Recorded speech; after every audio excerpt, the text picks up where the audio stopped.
Hello বন্ধুরা, সকলে কেমন আছো? আশা করি সকলেই খুব ভালো আছো। আমিও আমার পরিবার নিয়ে মা কালীর দয়াতে ঠিকঠাকই আছি। নিপাস ডেলি লাইফে তোমাদের সকলকে স্বাগত। আজ রবিবার আর এখন সকাল 9:30 বাজে। অনেকটাই বেলা হয়ে গেছে, তাই অনেকগুলো কাজও কমপ্লিট হয়ে গেছে। এখন এসেছি আমার বেডরুমের বিছানাটা গোছাতে। তবে আজ শুধু বিছানাই গোছাবো না, কিছু এক্সট্রা কম্বল, লেপ এগুলো উঠিয়ে দেব। এখন অনেকটাই ঠান্ডা কমে গেছে, তাই এক্সট্রা লেপ কম্বলগুলো আর দরকার নেই। তাছাড়া এগুলো বাইরে থাকলে যতই ঢেকে রাখি ধুলো পড়বেই। এর থেকে ভালো রোদে দিয়ে উঠিয়ে রাখি, যদি দরকার পড়ে তখন বের করে নেওয়া যাবে।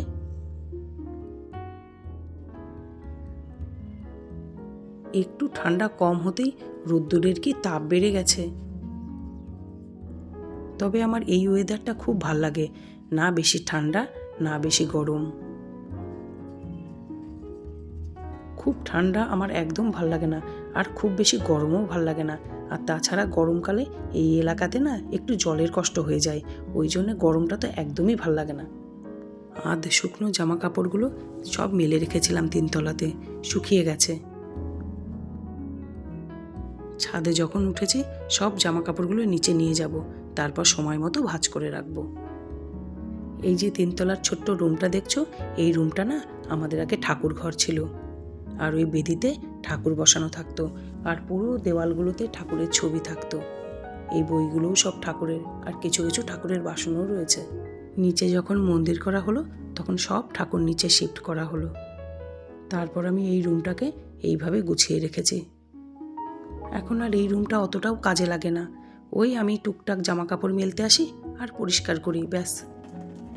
গতকাল রান্নাঘরের টাওয়েল, তারপর রান্নাঘরের দরজা সার্ফের জলে ফুটিয়ে রেখেছিলাম না, সেইগুলোই এখন কেচে দিচ্ছি। কাল তো গরম ছিল, অত গরম তো আর কাচতে পারবো না, আজকে কাচছি। এগুলো চুমকি দিলে চুমকি দিয়ে কেচে দেবে, কিন্তু অত পরিষ্কার হয় না, ওই জন্যে এই কাজগুলো আমি নিজে হাতেই করি। আজ সরস্বতী পুজো, তবে এবার আজ আর কাল মানে রবি আর সোম দুদিন মিলে সরস্বতী পুজোর তিথি পড়েছে। আমি আগামীকাল পুজো করব। পদ্মদা সকাল 8:30টায় আসবে বলেছে। আমি ঠাকুর আর দশকর্মার জিনিস তো আগেই এনে রেখেছি। বর অফিস থেকে এসে ফল, মিষ্টি টিষ্টি সব নিয়ে আসবে। আমার সকল বন্ধুদের জানাই সরস্বতী পুজোর প্রীতি, শুভেচ্ছা ও ভালোবাসা। এখন বিকেল 5টা বাজে। আমি এসেছি বাগানে আম গাছ থেকে আমের পল্লব নিতে। কাল অত ভোরে পদ্মদা আসবে, তাই আজকে যতটা এগিয়ে রাখতে পারি ততই আমার কালকে সুবিধা হবে। দুপুরের কাজ সামলাতে সামলাতে জামা কাপড়গুলোই আজকে ওঠানো হয়নি। ঠাকুর ঘরের কাজ সামলে আসি, তারপর জামা কাপড়গুলোও উঠিয়ে নেব।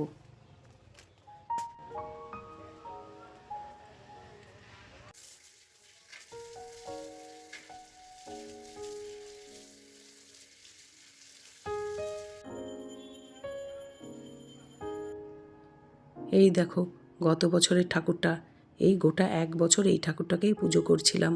এই ঠাকুরটাকে উঠিয়ে আমি বাগানের এক কোণে রেখে দেবো। আমার শ্বশুরবাড়ির নিয়েও সরস্বতী ঠাকুর কখনো বিসর্জন দিতে নেই।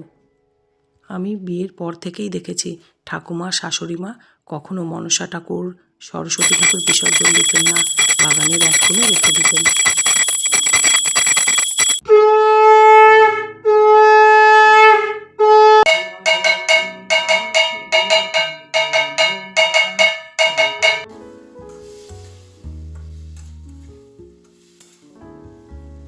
এখন সন্ধে 6টা বাজে।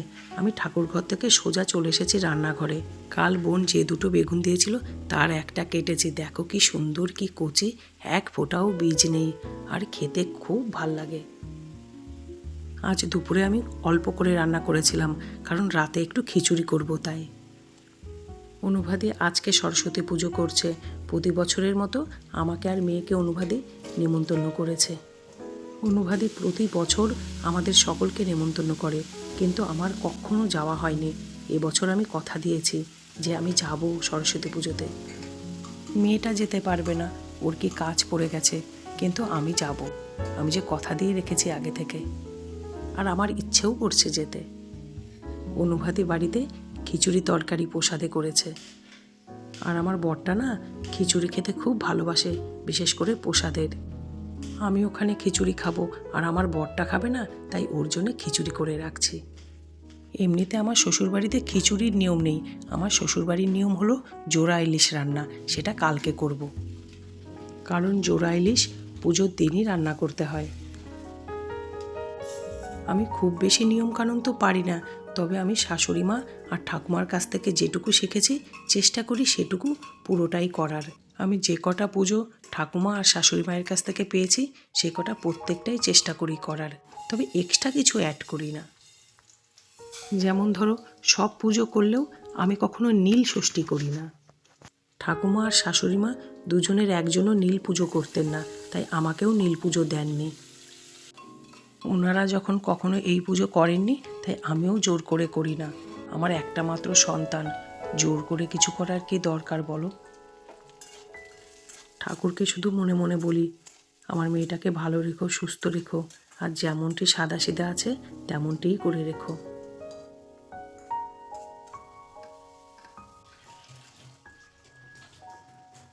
তোমাদের সাথে গল্প করতে করতে আমার আলু ফুলকপি ভাজা হয়ে গেল। এবারে খিচুড়িটা চাপিয়ে দেব। আর আগেই তো বেগুন কেটে নুন, হলুদ আর একটু চিনি দিয়ে মাখিয়ে রেখে দিয়েছি, ওটা গরম গরম ভেজে দেব।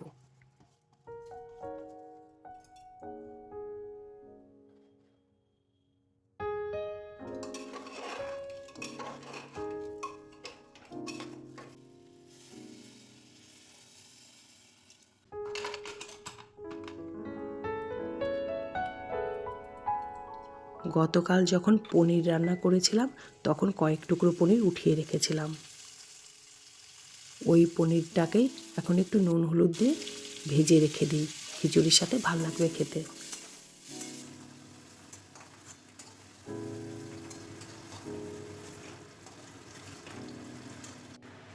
আমি একটু তাড়াতাড়ি হাত চালিয়ে কাজ করছি, কারণ খিচুড়িটা কমপ্লিট হলে মাকে খাওয়াবো, তারপর রেডি হয়ে বেরোবো।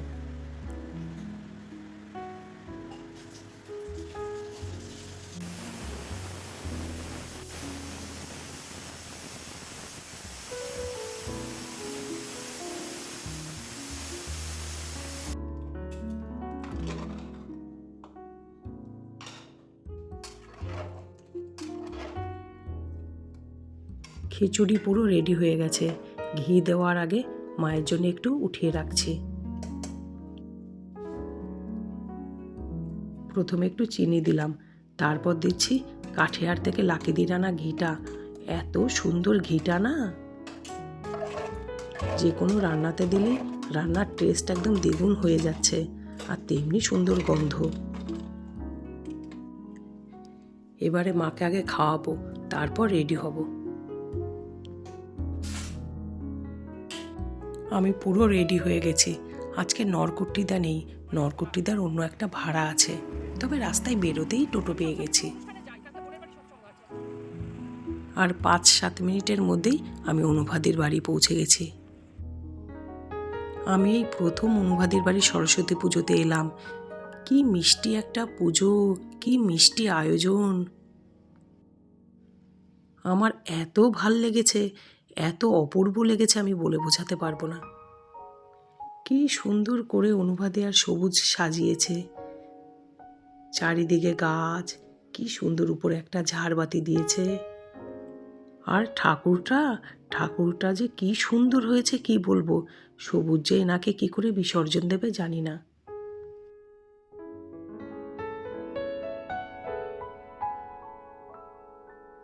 আর দেখো সবুজের ছোট্ট পুজো প্যান্ডেল, কি মিষ্টি কি মিষ্টি। পুরো বাগানটা এত সুন্দর করে সাজানো, এত সুন্দর সুন্দর ফুলের গাছ, সব কিছু সবুজের হাতেই করা। আর মা সরস্বতী যে বেনারসি শাড়িটা পরে আছে ওটা সবুজ কৃষ্ণনগর থেকে নিয়ে এসছে, আর কি সুন্দর করে পরিয়েছে। আমিও তো মাকে শাড়ি পরাই, এত সুন্দর করে তো হয় না। আমি ছেলেটাকে যত দেখি ততই না অবাক হই। ও তো আজকালকার ছেলে, কত ধীর স্থির, কত শান্ত। ছেলেটা মন থেকে প্রকৃতই শিল্পী।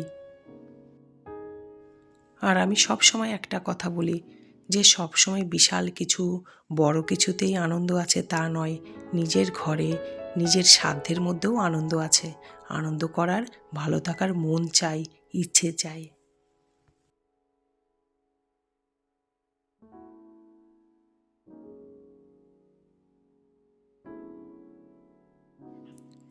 এবারে ওই যে আসছে শুভ্রা আর শুভ্রার ছেলে বিট্টু। মল্লারের আরও অনেকে আসবে, কিন্তু আমি ততক্ষণ থাকতে পারবো না, আমার চলে যেতে হবে।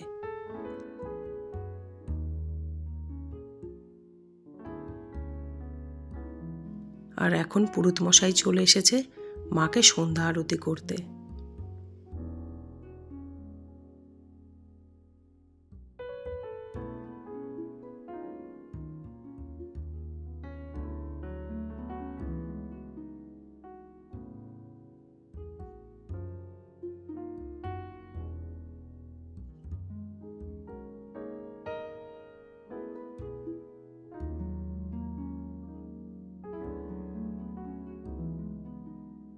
বললাম না, ওটা হাত পাটা ব্যথা করছে ঘুরে এসে। ব্যাস রে বাবু, লাগলে নেব। ব্যাস ব্যাস বাবু। কেমন হয়েছে নিবা আন্টি খিচুড়ি?